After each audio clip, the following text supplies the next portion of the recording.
त्या ठिकाणी केले जाणार आहे. ज्यांच्या निराधार श्रावणबाळ आणि 100 बॉटल रक्तदान करण्याचा संकल्प दिला होता आणि आपण चंद्रपूर महानगराने एका मंडळामध्ये 600 बॉटल रक्तदान केलं. 6 पट शिबिरच्या माध्यमातून गरीब नागरिकांना सरकारचे कसे लाभ मिळेल याकरता एक मोठं शिबिर होणार आहे. आणि दुसरा महत्त्वाचा विषय म्हणजे मागच्या जन्मदिवसाला 28 तारखेला 22लाच आहे, तर ती सुद्धा लोकार्पण त्या दिवशी त्या अभ्यासिकेचं होणार आहे.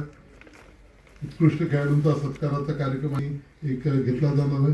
पोलीस विभागाची काही त्यांनी जे जप्त केलेले मोबाईल्स असतील, काही साहित्य असेल ते वाटप आणि चांगलं काम करणाऱ्या पोलिसांचा सन्मान सुद्धा या पोलिस जरी आल्या तर त्या सगळ्या त्या ठिकाणी केल्या जाणार आहे. आणि त्या शिबिरामध्ये त्याची पडताळणी होईल आणि पुढच्या जिथे असेल ज्या ठिकाणी त्यांचं ऑपरेशन ट्रीटमेंट होऊ शकते त्या ठिकाणी ते सगळं करण्याची व्यवस्था त्या ठिकाणी केली जाणार आहे. यामध्ये उद्याच्या शिबिरांची आवश्यकता असेल, सोनोग्राफी, जे एक्सरे, या सगळ्या व्यवस्था त्या ठिकाणी फक्त MRI आणि CT स्कॅन करता नागपूरला किंवा चंद्रपूरला वेगवेगळ्या सुभाजी कासंगोटवार, CDCC बँकेचे अध्यक्ष आमचे सन्मान्य मित्र छोटे बंधू रवींद्रजी शिंदे, तुषारजी सोम, रवीजी देवाभाऊ जनकल्याण सेवा सप्ताह हा 15 जुलैपासून सुरू झालेला आहे. 23 तारखेपर्यंत चालणार आहे.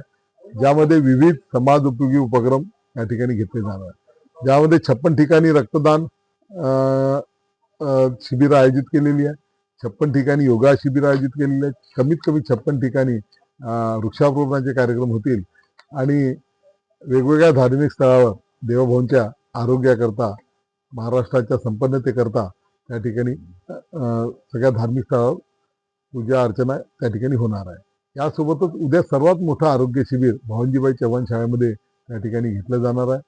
आणि यासोबतच ज्या अभ्यासिका काही आहे त्या अभ्यासिकांचं लोकार्पण होणार आहे. आणि सगळ्यात मोठं महाराजस्व अभियान, जवळजवळ 1000 लाभार्थ्यांना त्यांना वेगवेगळ्या प्रकारचे लाभ, निराधार योजना असेल, श्रावणबाळ योजना असेल, पट्टे वाटप असेल, घर असेल, या सगळे त्या ठिकाणी लाडपागे समितीमध्ये ज्यांना नोकरी लागली आहे त्या लोकांना असेल त्याचं ते सगळे प्रमाणपत्र, सर्टिफिकेट वाटप करण्याचं काम या ठिकाणी होणार आहे. ते महानगरपालिकेच्या प्रांगणामध्ये. आणि त्यामध्ये सर्वच विभागाला बोलावून सगळ्या गोष्टींची नोंदणी सुद्धा त्या ठिकाणी घेतली जाते.